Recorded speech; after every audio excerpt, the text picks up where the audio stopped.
nasa 1,300.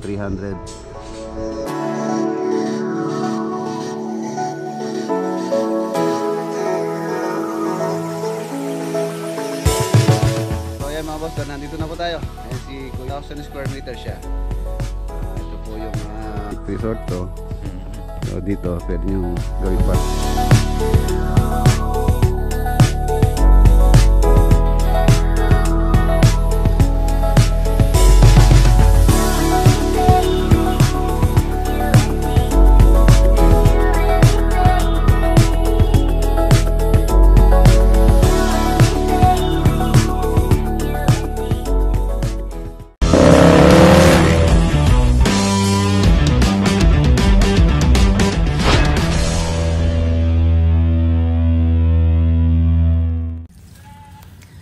Good morning.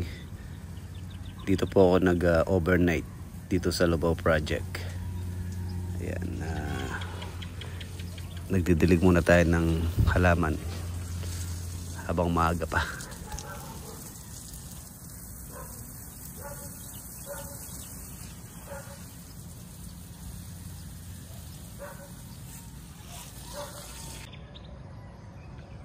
Ayan, ayan po yung project. Perspective, tapos ito yung actual. Kagandahan po dito sa project mga boss, ayan po, makikita nyo, morning sun, sikat ng araw halos naka po dito sa bahay. Meron pong balcony doon, so maganda dito magpa-araw pagka ganyang umaga. Bale, ngayong araw pala mga boss, good morning muna pala. Good morning po. Mawawalan ng kuryente rito sa Lubao. 6 AM to 6:66 yata, 6 AM to 6 PM. So, yan yung problema. Gumagamit po kami ng mga power tools. Di ko pa naman nadala yung ating power generator, yung Blue 80, tsaka yung generator na isa nasa bahay. Hindi ako na-inform na mawawalan ng kuryente ngayon. Dito po ako nag-overnight. Overnight ako. Yan, time check, alas 6:30 ng umaga. Bago mawala ng kuryente, nadiligan ko itong mga tanim. Yan, pinatabigan ko ng basang-basa sila para hindi sila mamatay or matayot.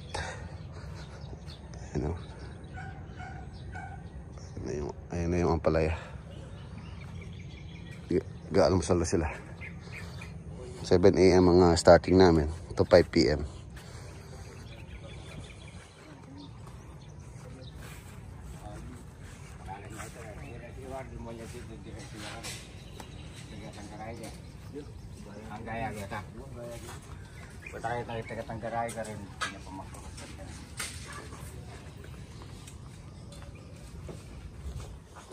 Sino di ba kumain? May kanin pa pala, oh.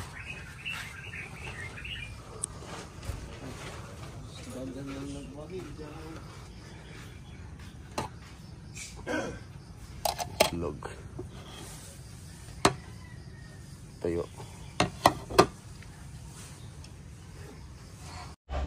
Ayan, nagpunta po kami ng palengke. Malengke kami ng dalawang sakong bigas. Ulam. Malayo palang bibi ngayon dito. Yung isang barako, sisintensyahin na namin para ulamin mamaya. Yung bibi.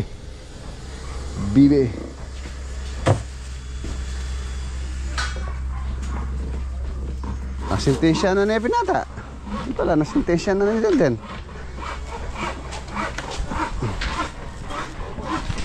Ayan. Peteme. Pinatay mo yan.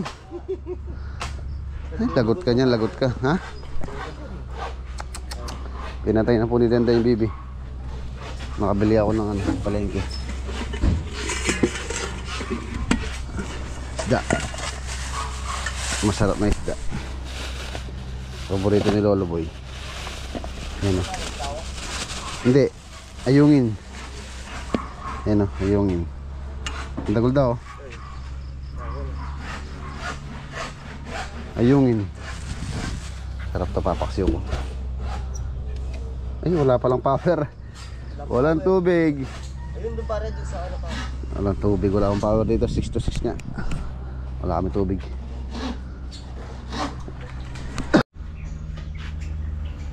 Ayan na, bali mamaya po pala meron tayong dadaanan dito sa Lubao. Yung po nga nagpunta rito kahapon si Kuya Nilo. Meron po siya lote rito sa may Concepcion, Lubao. So gusto daw po niyang ibenta. Nasa 9,000 yata, kung di ako nagkakamali. 9,000 na square meter, kulang-kulang isang hektarya. So mamaya po silipin natin. Ayun po baka may mga viewers tayo, subscriber tayo na magka-interest. Ayan, for sale po ito, for sale.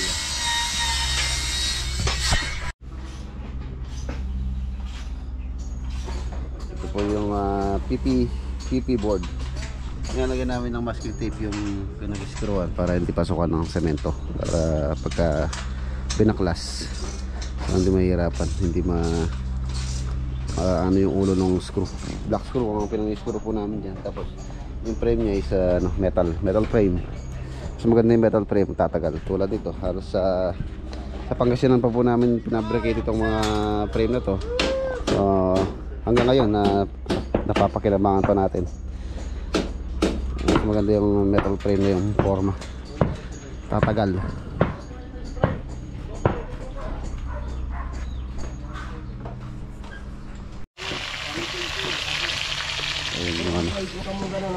Ulam nila, tilapia. Tapos nagpagawa tayo ano. Yun. Concrete spacer. Gagamitin po namin to sa slab on grid. Tsaka sa spacer sa mga beam. Huwag masyado malambot para hindi lumiliit. Kailangan medyo matigas ng konti. Po yung ating spacer.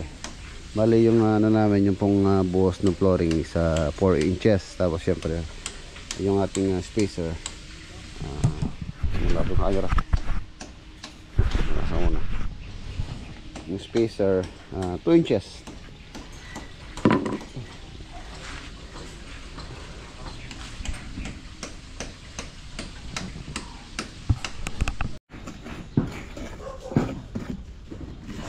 Ayan na yung ating spacer. Ayan, ito na rin po yung maglalagay ng scaffold dito para sa balcony. Nagbuhos tayo minsanan, sabay-sabay na.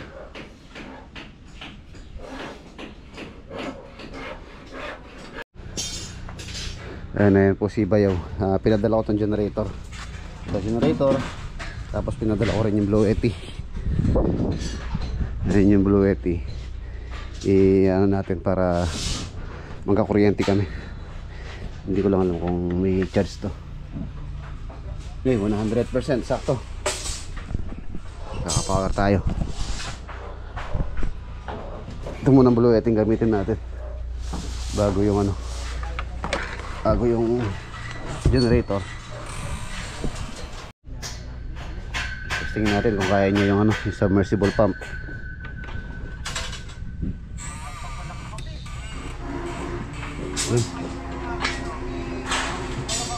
Kaya nyo 1,300 watts submersible pump po yan.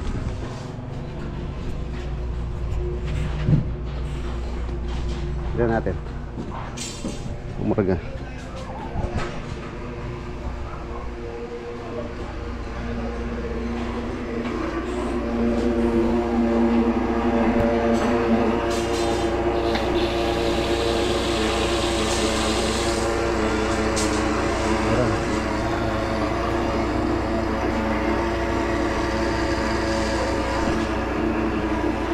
Okay, punuin ko lang to para may tubig po kami.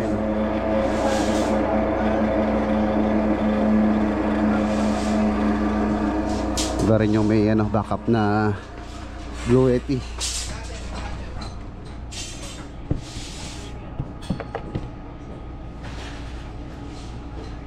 %100% po yan kanina. Yun, halos 3% na yung kinain niya.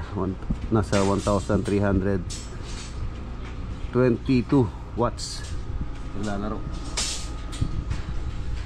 1,320 halos itong ano, submersible. Kayang-kaya nitong Blue Yeti. 40 PSI mamamatay na yun.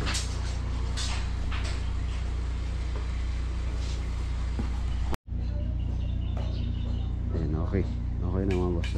Nasan 40 PSI. Yun, cut off na. Cut off. Patay mo yun. Liparin nyo yung tubig, walang kuryente.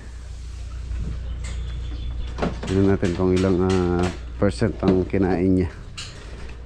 From 0 to 40 PSI. Yung 84 gallons na ano, or 82 gallons na. Uy, ano na lang, i-charge siya. Charge niya yung ano, power tools tsaka yung Bosch. Ito na rin 83% mga boss. Ibig sabihin na kumain siya ng 17 tama ba? 17% lang ano ng battery nitong Blue Yeti. So pwede, di ba? Okay. Pagka lobat yan hanggang mamaya, so meron pa tayong backup na generator na pwede natin i-charge din yung Blue Yeti dito. Ito generator, pinadala ko na rin dito. Umaandar din po to generator, gasoline. Subukan natin kung umaandar. Baka naman di umaandar.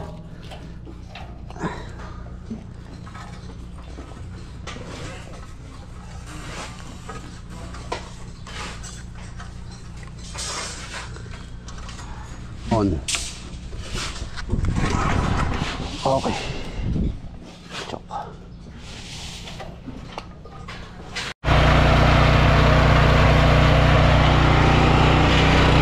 Okay. Andar.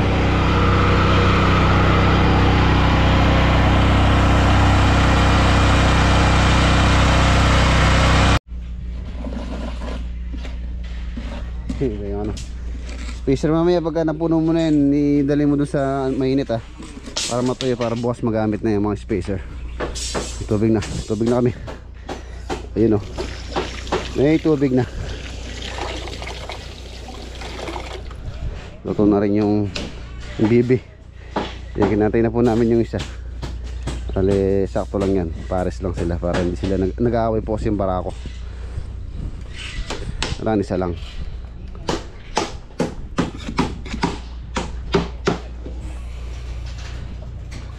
Ito na yung ayun kalderetang bibi na aming pananghalian. Tapos napaksiw ko na rin yung paksiw na likawok, or sa Tagalog ayungin.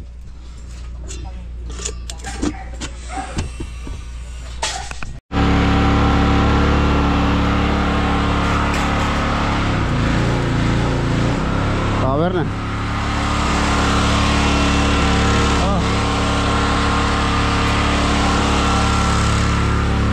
Hindi mo kami mapipigil. Ayan, kahit na walang power, kailangan dire-diretso tayo. Naka-ready na yung panangalian. Ayan, nakakarya na.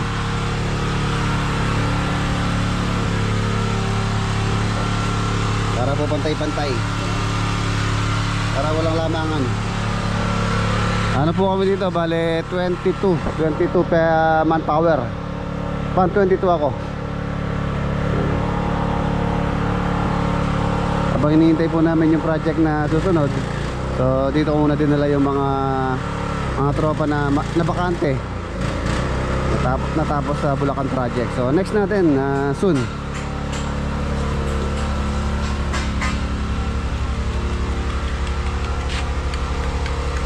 Dami na 50 piso yan isa. Sweldo mo. Okay lang ka na.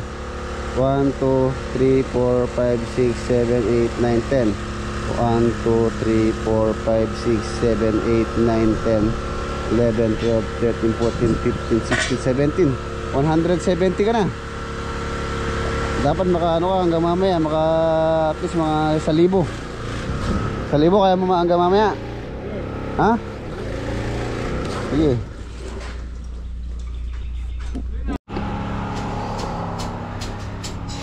Ayan mga boss, nakapaglatag na sila ng rebar.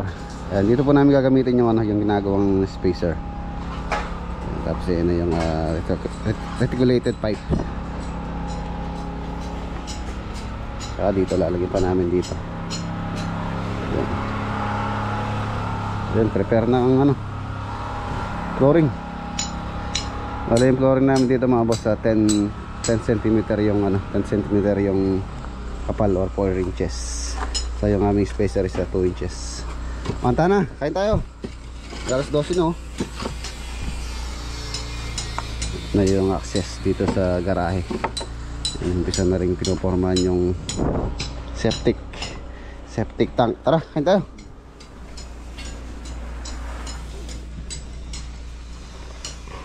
Kailangan mapormahan po ito dahil maglalagay kami ng tukod dyan. Nakakatukod dito. Meron pa siyang beam dito. Tsaka doon beam.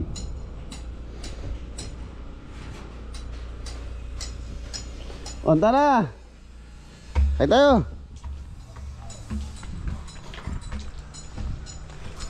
Okay, mangta na.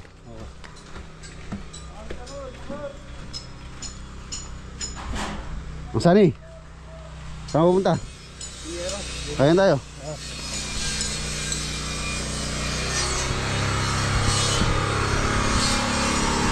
Yun na. 2 inches po yan.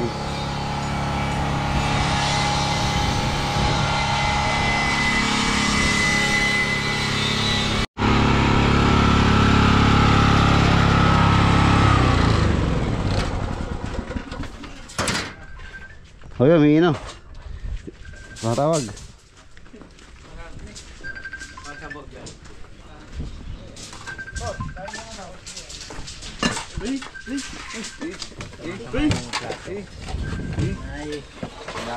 Ilatag na oh.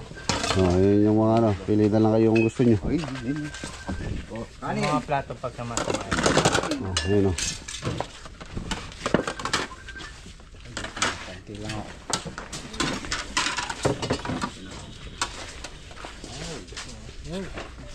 Re-remping na no.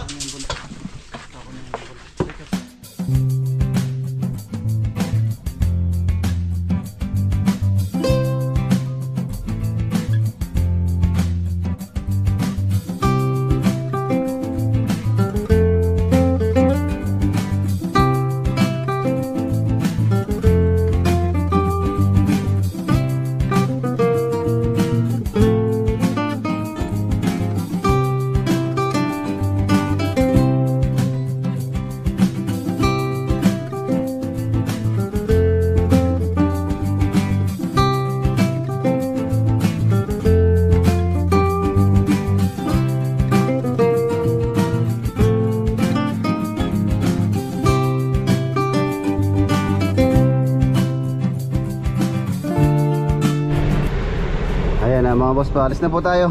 Dadaan muna tayo dito sa lote ni Kuya Nilo. Ayan, inuulit ko po yung po mga interesadong bumili ng lote dito sa Lubao. So ito po lote ni Kuya Nilo is for sale. So mamaya tanungin natin about sa details ng lote niya. So siyempre mas maganda masilip nyo po or tingnan natin. Tapos dadaan tayo. Pagkatapos natin dito, dadaan po ako ng San Fernando project. Ayan, nandito na po tayo. Ayan, ganda pala ng farm ni Kuya Nilo. Meron po siyang right of way.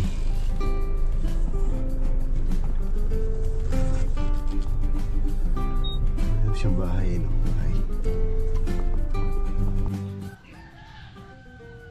So ayan mga boss, nandito na po tayo. Ayan si Kuya Nilo.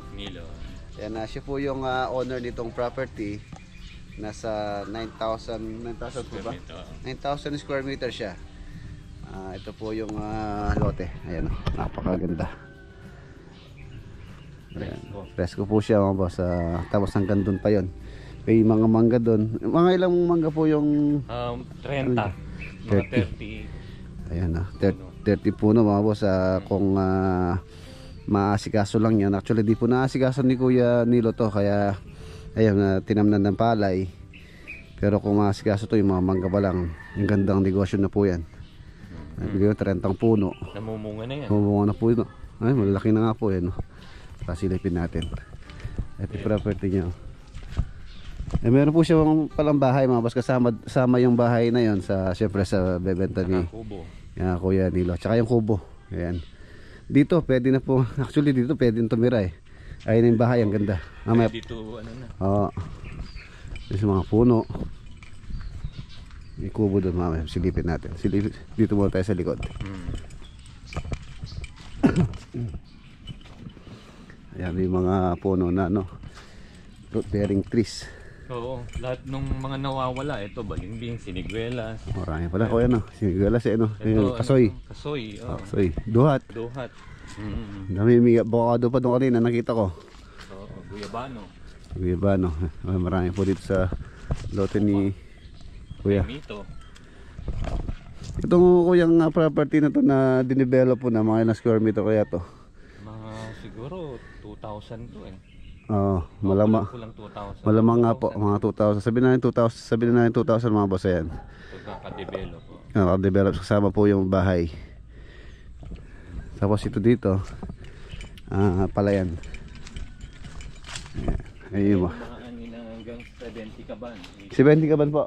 70 kaban. 70. Ganda yun. Palay mga boss. So paano po yung orientation niya? Ito yung dito pa siya meron pa siya dito. Ito yung sinasabi ko sa pwedeng gawing parking space yan kung pwede nyo pong gawing private resort to. So dito pwede nyo gawing parking space to. Itong area na to. So diretso hanggang doon. Pwede kayo maglagay ng swimming pool dyan. Oo, may na yan, patubig po. Oo. Ayan, meron siyang patubig. 4. So ayun, yung pong may interesado, pwede nyo pong tawagan si Kuya or si Regs. Or ako, sige. Or may yung number naman ako sa'yo. Na-plus ko po sa screen yung number na pwede nyo kontakin. Kung gusto yung interesado po kayo dito sa lote. 9,000 square meter. Ayan, mura lang po binibenta ni Kuya dito to.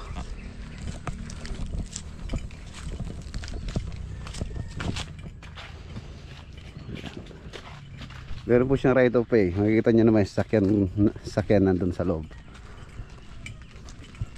At saka kagandahan dito sa lugar, napakatahimik. Sa po ito? Lubao, Concepcion po no? Concepcion, Lubao.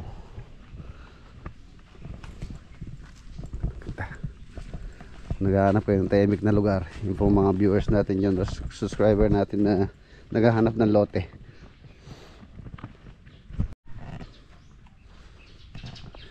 Ito po yung kubo. Meron na dito. Tambayan na kuya. Ayan. Sarap na tambayan. Yung kubo. Kasama po ito. Kung bibilhin nyo ito lote. Ang ganda oh. Buksan. Ayan. Oh. Parang siyang kuya. Parang siyang cottage oh. Oh, press ko dito.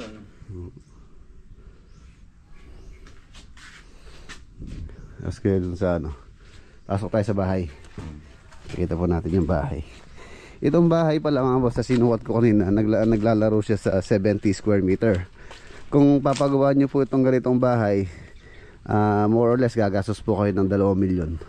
2M ang aking dito computation if ganitong bahay yung paggagawa nyo. Standard finish lang po yan. Ayan. Ating bahay oh. Ayan. Ang ganda. Kung gusto nyo lang i-improve, pwede po. Pwede nating improve to. If meron pong interesado sa inyo, kontakin nyo lang ako. Pwede nating improve tong bahay. Meron siya dito, kitchen. Dirty kitchen. Ayan, dirty kitchen. Saan meron siyang access doon sa likod, dito sa kubo. May pump siya dyan. Meron pong posto, no? Pero yung water source mo dito kaya, Jetmatic? Ano, Nawasa? Nawasa. Okay, nawasa. Wala pong problema sa tubig. Meron kayong, for example, walang tubig na nawasa. Meron kayong dito, bomba.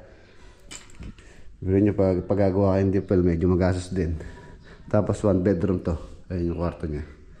Mas magkaiwalay shower at saka ano. Yan, shower. Tapos ito yung kanyang toilet. Ayan. Ganda.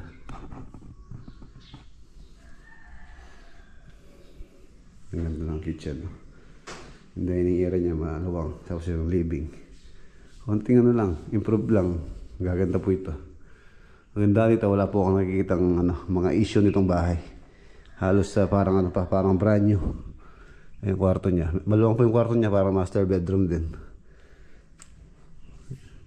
Kasama na yung aircon, kuya? Oo. Ayun, kasama na po yung air condition unit, oh. No. Pati ito mga mebles. Pwede, oo. Ayan, pati daw po ito. Ipa magkasundo kayo, basta mag-usap lang kayo ni Kuya Nilo. Ito lang, ganda nito. Parang ano to, Oo. Parang teka, Nara. Akasya. Sa akin yung Kahoy po. kahoy. Kasama na daw yan. Pati yan, ano yan? Kasama nito yan. Ito. Mahogany. 3, 6, 8. 8-seater na dining table. Kasama na po yan. So, titira na lang po kayo dito. Tapos may bodega pa dito sa likod.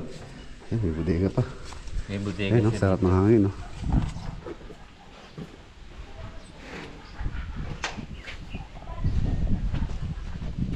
dito. Oo. Meron pa po siyang bodega doon. Meron na po siyang bakod. Oh, may bako. May bakod na.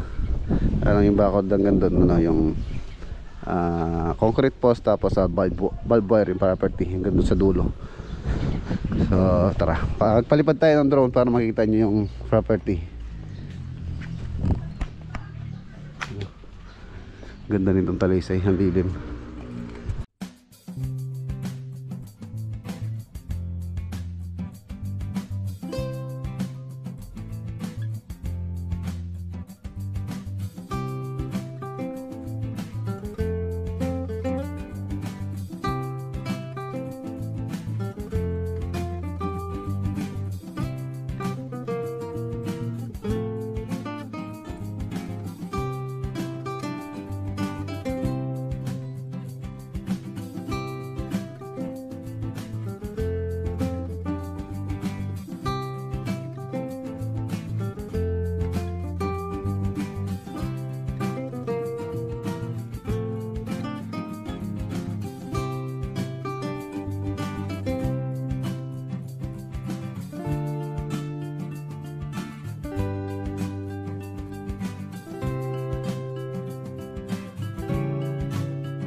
So ayan po yung ano, aerial shot nitong lote ni Kuya Nilo.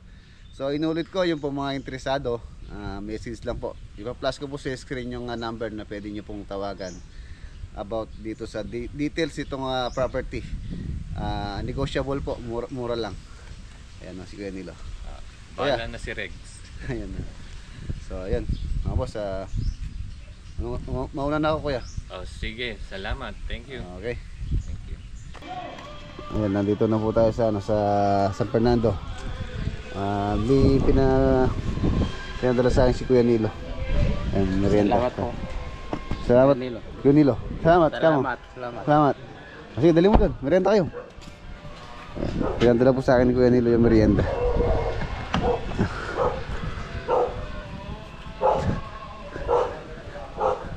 You know.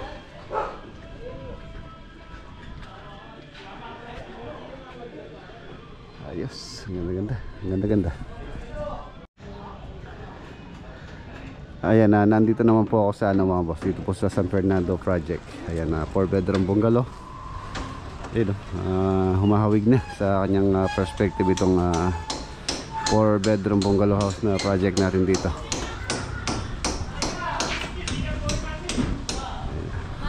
Tapos dito sa kanyang facades, ayan po yung kanyang design. Meron pa po tayo mga cladding dyan.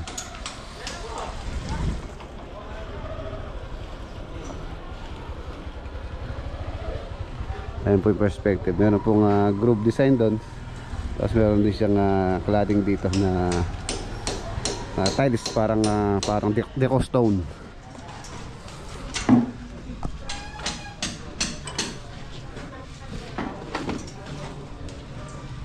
String.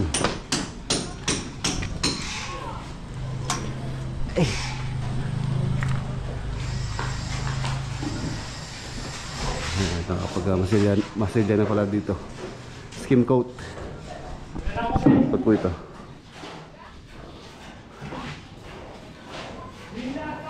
High ceiling.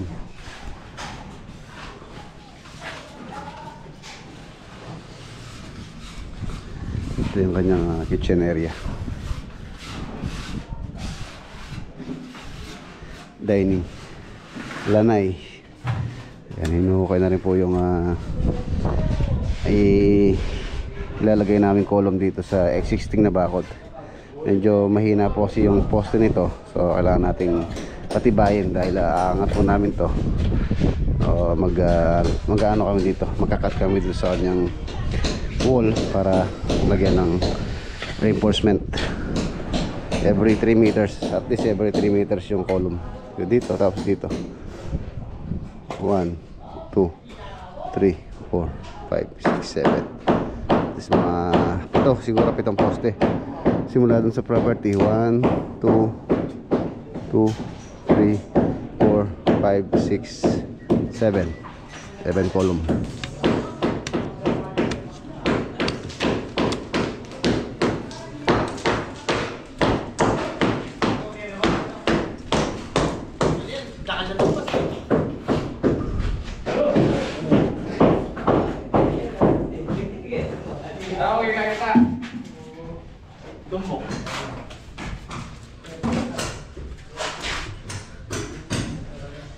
Framing na.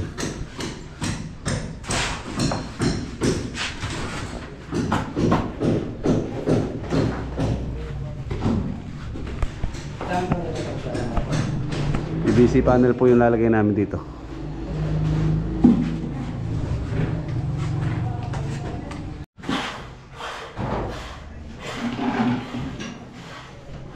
Okay.